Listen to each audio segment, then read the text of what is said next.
Hey guys, welcome back. I know that it's been a couple days.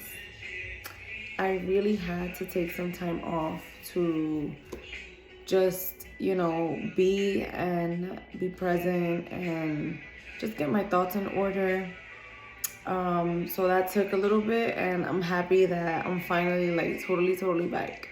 I'm happy. I'm just so happy. So I felt like it was necessary to kind of speak about like who am I, right? Like who am I and why should I even listen to you, right? So you may or may not know, but I'm just gonna speak as if you don't know, right? My name is Jennifer Antigua, and I am a nurse. I am now a nurse. I'm 30 years old, 30 years old. I will have a birthday in November, so send gifts. Um, and basically, this is my story. I am from New Jersey. I went to a very I went to a high school that was very lucrative in the sense that they strive on excellence, they strive on building their students, and they strive on vocation. So as an eighth grader, I wasn't really necessarily like, I don't know where to go, what high school to go. Like, I wasn't really a passionate middle schooler. So, but I did know I wanted to go to a good high school. The high schools in my town weren't necessarily the best. There was a lot of crime.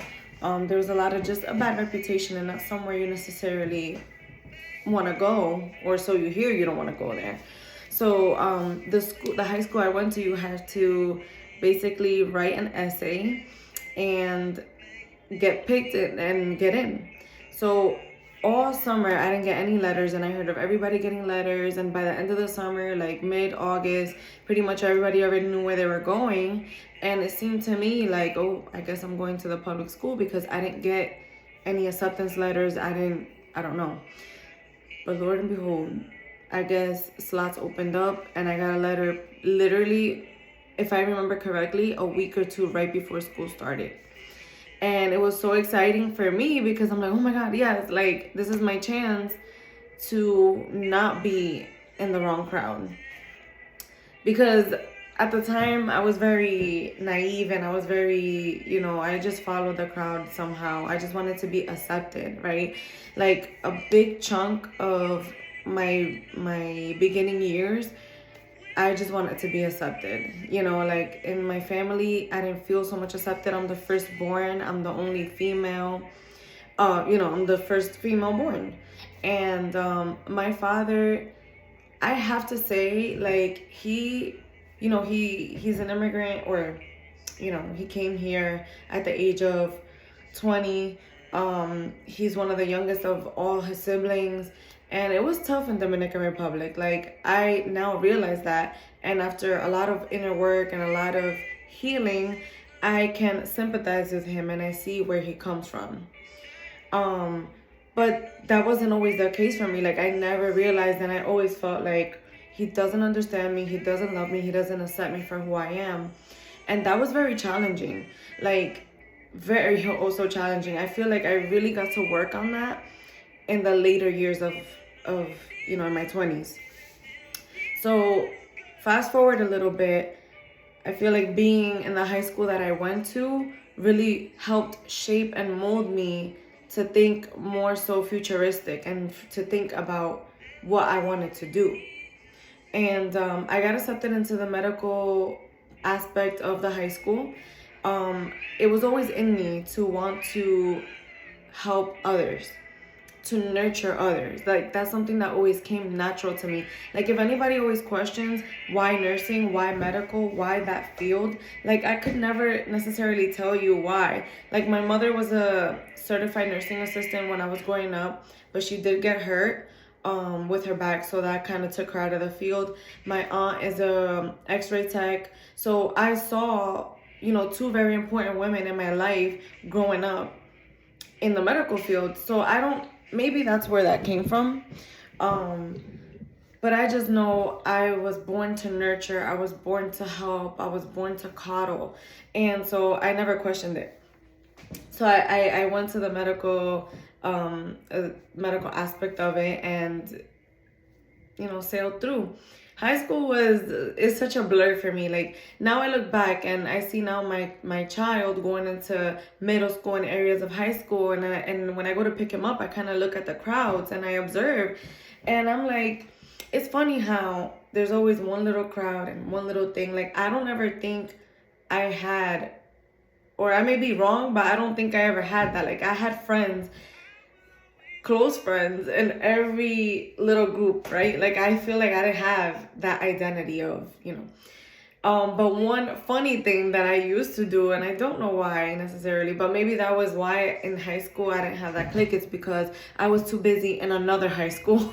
Like, I would like cut class with the kids from the high school I was supposed to go to. And I would go to their like hooky parties. Mom and dad, if you watch this, like, I'm sorry. I'm sorry. Don't judge me. So yeah, like, I used to like cut class with them and hang out with them, even though I didn't go to that school. So maybe that's why in my own high school I didn't necessarily have a clique. But anyway, those are good times. I even joined like the high school band of the high school I didn't even attend. Like, how does that even happen? Like, how does that even happen? I was oh my God, what do they call it? I forgot, but the flag twirlers for the band. It was maybe because one of my close friends at the time, her uncle was like the band director, and me and her went to the high school together, and we were like so close. So we would go to this other high school and hang out because her uncle was there. So maybe that's how that happened. But it's just funny. It's just funny. Like, how do you join a band of a high school you're not even a part of?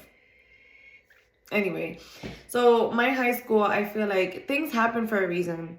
Like, there is no question as to why things happen. Like, they fall into alignment when and how they need to happen.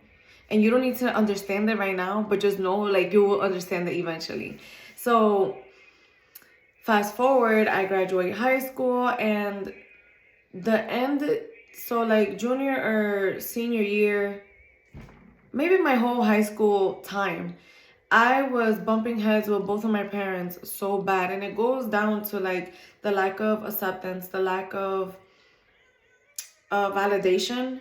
And again, it's not something that I sit there and blame now, because now I understand why.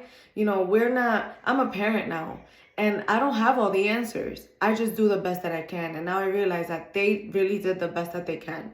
And now it's up to me to either live in the the mindset of, oh my God, those were my circumstances and this is what happened to me and this is why I am how I am, or pick it up and keep it moving. Sit with those things and say, okay, this is what happened, but this is not the person I want to be. Like, these were my circumstances, but I came out of it, right? So fast forward, the ending of my high school times, me and my father were bumping heads so much. Like, I was living with him and my stepmother because of situations with my mother, and wow, what a time. Like, it was the most misunderstanding point of my life. I feel like I felt so misunderstood. Nobody understood me. Everybody was just fighting with me instead of communicating with me, instead of understanding. And I felt like I was trying my best to communicate, but nobody was trying to listen. I was like, listen, it's my way or the highway. And it's like, well, I don't want to follow your way. Like, that's one thing about me. And until this day, I am still like this. When I don't agree with something and when I don't align, I don't conform. And at the time, it was something seen as rebellion, but in reality, it's like I was always fighting to live in my truth. And I realize now that a lot of people don't do that. They settle, or maybe they may rebel, but they're not ready for the fight and they'll just succumb. But I feel like when life really, really, really, really put me in the lowest of the lows, like, I felt like I had no more fight left, and therefore I had to surrender. But shortly after I graduated high school, I kind of just, I left with one of my closest friends at the time because me and my father were really not getting along. And from there, it was like freedom. It was like freedom. And boy, was that like a very short lived, because I got pregnant. Um, I was hanging out with somebody 10 years older than me, and to see somebody 10 years older than you and have a sort of independence. And that's another thing that I craved always. I was looking for a job once I was 15 years old. Like, I was looking because I saw 15-year-olds working, and I'm like, listen, I need to get my money. Like, I need to get my own things. Like, I don't want to depend on my father to buy me clothes or to do this or to do that. Like, I want to be able to style myself. I want to be able to feed myself what I feel like having. Like, that independence was always something very important for me. So I was always looking for jobs, and I don't know why until this day why that never fell in the plans for me. But the December season of my year 16 was when I was able to get a job at Old Navy seasonally, and I was able to finally get I figured out the bus schedule. I got on the bus. Like, when there's a will, guys, there is a way. Like, you cannot, and that's something that now the kids nowadays. Oh, I don't have a car. Oh, my mom can't take me. Like, so what? So what? Get on the bus. Find the train schedule, the bus schedule. Like, find a way. These excuses that I hear nowadays from, the teenagers or the young adolescents or even some adults is like, listen, when you want to get something done, you can't depend on other people. You have to be able to do it on your own. And until this day, as an adult, when I go job seeking, I make sure that the job is in a way or in a distance where I can get to it if I don't have a car. Because things happen. But I want to be able to be responsible with my job. So I always seek for a place where I know I could get there, whether I have a car or not. So that's something that you really need to be independent in every aspect of your life in order to at least be happy, in order to gift yourself your own happiness. Right?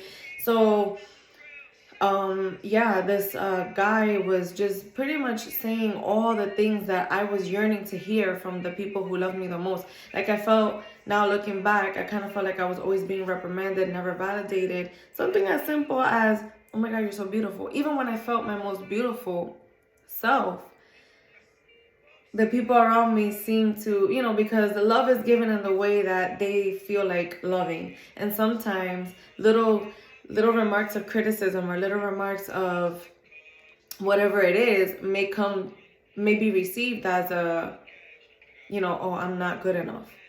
So it didn't take much for this person to just, all the validation I was receiving, I instantly fell, and I was blinded because I wasn't able to see the things for what they were. So, but one thing I did see for sure and know for sure, once I was put in the predicament that now I had to make a decision of, okay, now I'm pregnant, what do I do? I just turned 18, like, I just got like some sort of independence, not really, but really. Now what?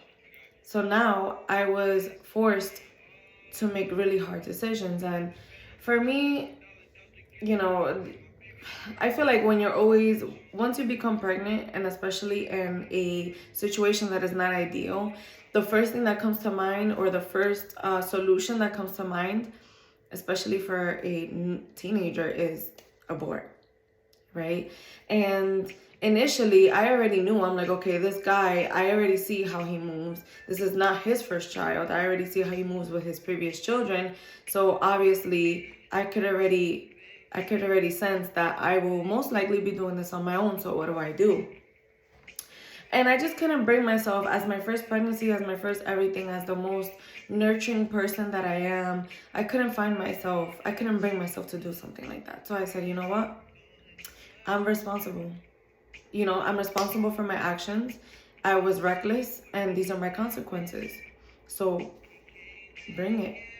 I'm going to do what I have to do. I didn't know how I was going to get it done, right? But I just did it. I looked for solutions. I joined like a teen pregnancy program, so they were able to supply me with insurance, with health insurance, with resources. So I'm very grateful to have, I don't remember how exactly I had that information given to me, but there's resources for teenagers. So I was able to utilize that. And So my first child. And very short after my first child was born, postpartum depression is such a thing. Wow, like you don't realize the resources that you really need to give to somebody who just birthed, because your hormones are really wild. You lost yourself because you were only responsible for yourself, but now you have a responsibility for a child, and you want to make sure, most women want to make sure they're doing the best that they can. And sometimes not feeling 100% doesn't feel like the best that you can, especially when the people around you are still like trying to make you feel you did something wrong, or you did something and you have consequences, and we're not gonna bail you out. And although it served me in a lot of good ways, and I'm grateful for that now, but at the time when you're not emotionally stable, I feel like, if you're dealing with a teenage pregnancy, there's a way to go about it. Like, yes, don't give all the, don't coddle, and don't carry the teenager from here and make it easy. I'm not saying that. But also, try to help her sleep here and there. Like, very seldom, very, very seldom that I get help with sleep. So, and I knew what I was getting myself into. So being pregnant, I signed myself up. I said, okay, as soon as my son turns, I think I joined school as soon as he turned 3 months old. Yeah, but I already set that up as I was pregnant. I'm like, okay, I need to put this in line. I need to put a plan in place, because minimum wage, $8 an hour at Cinnabon at the mall is not going to cut it. And I was promoted to supervisor before I became pregnant, but that wasn't going to cut it. So I needed to do something different. So I said, okay, medical assisting is I think I actually went to try to do nursing. And the counselor at the time said, hey, listen, you're going to have a newborn, and I'm going to be quite honest with you. This requires a lot of time, and this requires a lot of attention. I suggest to you, if you want to be successful and do something, go for medical assisting. It's more relaxed. You'll have time to bond with your baby and do the things that you need to do for your personal life, and also succeed. So I'm very grateful for that. I'm almost wondering, because I'm a very strong person, I'm wondering if I could have made it through nursing. But listen, things happen the way they need to happen.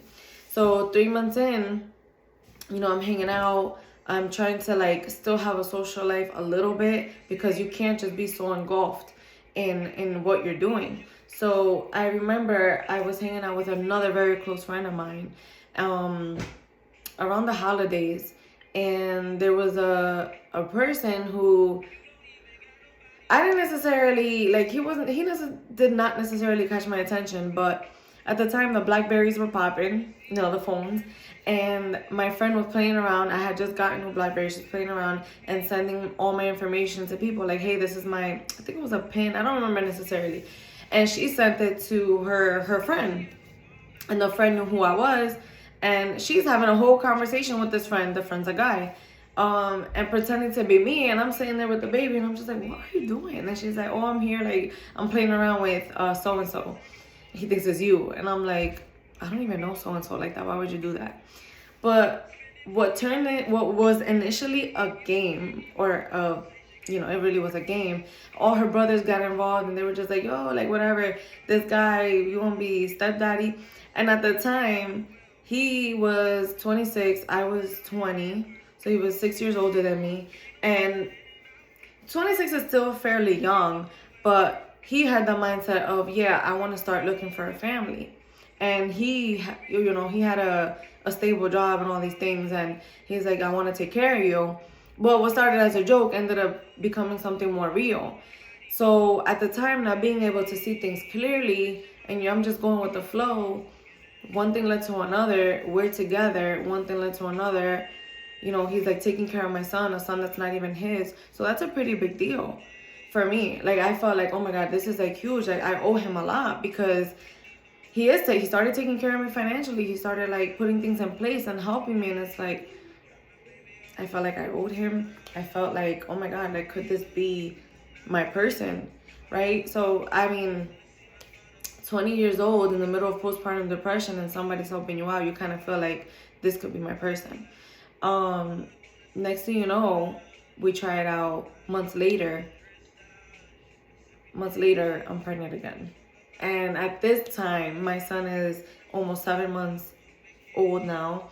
And I found myself in like, oh my God, this is happening again. And it was very like, but then I trusted him at the same time. I'm like, he's been doing for me for a kid that's not even his. So why wouldn't he do for what is his? But that pregnancy failed on its own, and God knows what he does. So, our life changed from then. It was like very, now in hindsight, very toxic. Certain people, and I'm not saying this was his intention, like, but this is my truth. So if you're seeing this dude, sorry. That's my dude now. We fight a lot, but he's still family at the end of the day. So so at the time, like, the infidelities and still like feeling like I'm not worth it or I'm not being validated, and the verbal abuse, not intentionally, but again, in the middle of you're not mature. So he wasn't nowhere near mature. I still think he still isn't, but like at the time, 26 years old, you don't know, you never had anything like this. You thought you knew what you wanted, but you really didn't. So a lot of verbal abuse, a lot of emotional abuse, and that went on for a few years until we already had our own child. And things happened legally where my family was involved yet again. So, growing up and all these decisions and just wanting to be validated, the decisions that I made, my family just started looking at me like, listen, you are just a mess. Like, you don't know how to make any decisions. You don't know what the hell to do. Like, you need guidance. Like, we're not allowing you to do anything. And that went on for a while. I went on for such a long time until I told myself, like, listen, I don't like this feeling. I would tell myself, I don't like this feeling. I'm an independent person.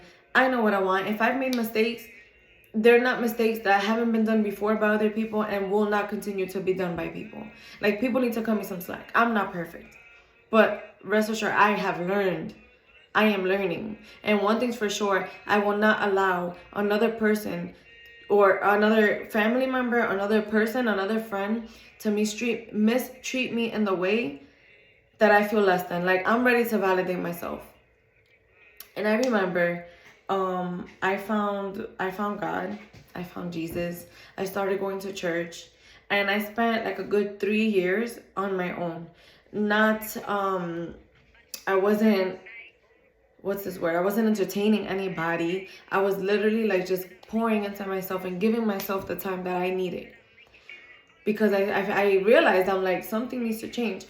Oh, I read a book. That's what it was. I read a book that kind of put into perspective, because in all reality, I didn't have any figures to go by. Like, who do I want to be? Like, everybody around me is, broken in a sense, and I don't want to be like any other people in my life. So I turned to books, and books changed my life. It made me realize, like, listen, there's other mindsets out there. There's other ways of living, and I don't know exactly where I want to go or how I want to do it, but I just know I don't want to be like this. This is all I know. I don't want to be like this. So, I was working in a hospital at a time, and I had a coworker who was looking into school. And that's another thing. Like, you're just in your environment, and if you don't go out of your environment, you don't really know any better. So at the time, she was kind of the same, but she was married and she had a child. But the point is, she was looking into getting a degree. And I looked at her and I'm like, you have a child and you're married, like, you're gonna go get a degree? She's like, yeah, I can't stay here forever. And I thought, because I graduated in medical assisting school and I was making, at least $10 above minimum wage, that I was gonna be okay. But then she opened my eyes. I'm like, oh, you're kind of right. Like, I still can't till this day pay my own rent. So I need to get to a position where I'll be able to pay my own rent, because still, although I was making money and I was able to pay for my children's needs, I still wasn't able to pay my own rent. I still wasn't able to live in that sense of independence. So that situation right there, again, there's no mistake. right? I said, yeah, you're right. I think I need to go for it too. And I remember my aunt, God sends you people, or God's put people in place to live out your purpose. Because if you have a desire to live a different way, you have to know that it is in your plans to not live the way you are living. And you gotta go for it. And you can't be afraid. So I just said, all right, I can't stop working, but I do need to go to school. So if I work 8 hours and then I'm in school for another 4 hours, that means I'm out of my house 10, 11 hours a day, and I have 2 little kids. Listen, I just know it was in place. It was put in place. I remember I spoke to my aunt, and my aunt said, whatever you want, I'm here for you. And that's how I was. I was in school at least for 8 years before I graduated nursing school, doing my prerequisites and getting into class and getting A's, because to get into nursing school, you can't have any lower than a C. So I knew that, and I went to work. So those 3 years, it was like, nobody's getting in my way. I cannot be distracted. No men, no guys. I think there was a time that I didn't even have social media for like a year. I was locked in. So when you want something, you need to be that locked in. Yeah, so she stuck by me up until last year. So imagine, my son is gonna be 12 now. She stuck with me. My babies were babies. She stuck with me till I was 11, till they were, 11 years. And it was like long nights and early mornings. And God just puts those people in my place. So I have to say, like, if it wasn't for her, I wouldn't. You have to have your tribe, but you don't know who though. You can't handpick them. God handpicks them for you, puts them in the place when you pray and when you wholeheartedly desire a better life. And when my dad saw that I was making the moves and I was doing things, he fell into plan too. Because remember, in everybody's eyes, I didn't know what the hell I wanted. I was the lost one. The lost one that everybody needed to keep in check. That my little brother, who's 4 years younger than me, needed to keep in check. Like, I was the one that, I don't mean, it's not comparison, but I almost felt like I was the drug addict of the family. Like, the addict of the family that everybody needs to be aware and looking out. Like, what is she doing? Like, what's her next moves? Like, checking like her phones and making sure and questioning and, So that's who I am. And then I became a nurse, and I finally then I was praying for a partner because I felt like, okay, I had spent 3 years alone, and so it gets to a point where you're okay with yourself, and it's like, okay, I'm ready to pour into somebody else. I'm ready to nurture somebody else who isn't my kids, who isn't, a family member. I'm ready for some romance. And I remember, there was a few people that, like, I really, really enjoyed their company, but it just didn't work out. And then I spent a few months more alone, and then my partner came. And it was great. We spent 5 years together. But now, learning more and reading more, and now ready for the next level of my life. Relationships they're not always meant to be here forever. Or if they are, there's times to pivot and break. When things aren't aligning and when they're not feeling organic, that's when it's time to know it's time to pivot. Although you had very great times, and although it was beautiful, but it has to just kind of align and always feel that way. And that's something you just kind of have to sit with. I mean, that's going to be another video because it's still fairly recent and still fairly sensitive. So, but that's who I am. I've had a lot of adversities, and the wisdom that I speak and the things that I speak of, I want you to know they don't come from a place of just me reading and watching YouTube and spitting it out. It comes from real life experiences that I had to experience as something as young as 18 years old. It's a life that I lived that many people in their 30s haven't even lived yet. So I can attest to somebody seeking self-love and self-validation. Like, I can attest to you because I am living proof that when nobody's validating you, when your own people aren't validating you, honey, you can validate yourself. Like, you can do it for yourself. You just have to know that you're worthy. If it means putting vision boards all over the place, if it means, here, putting sticky notes all over to remind yourself that you are beautiful, you have to do that.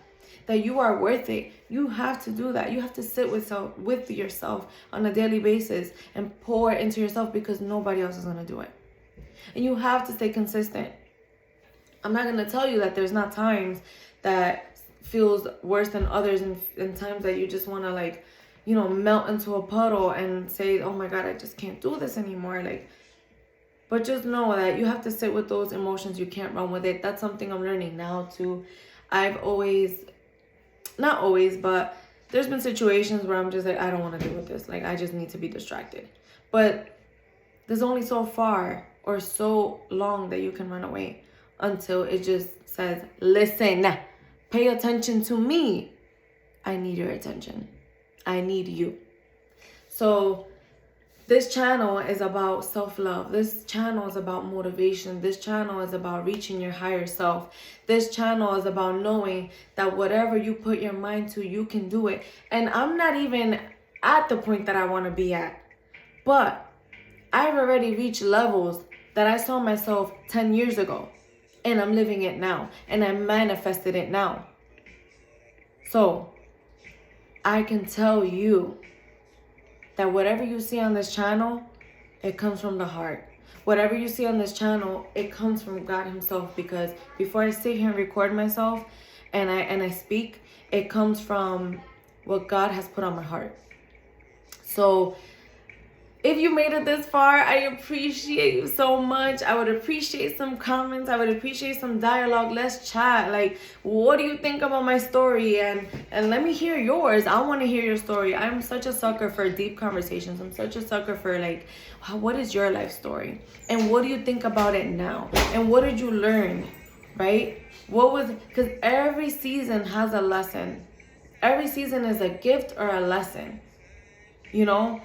We tend to think of bad things as something terrible, but now I'm learning and I'm embracing the painful times, because it's okay, all right, I'm gonna learn something and this is great. So let me strap on my seatbelt and let's go. But I cling on to God, guys. I cling on. There's videos on what I do for my morning routine, and that's what helps me stay grounded, because listen, every day is a test. But every day you need to be able to say yes. Say yes. I say yes to myself every morning, right? Just quickly, right? Every morning I get up. So I already told you guys, I'm a nurse.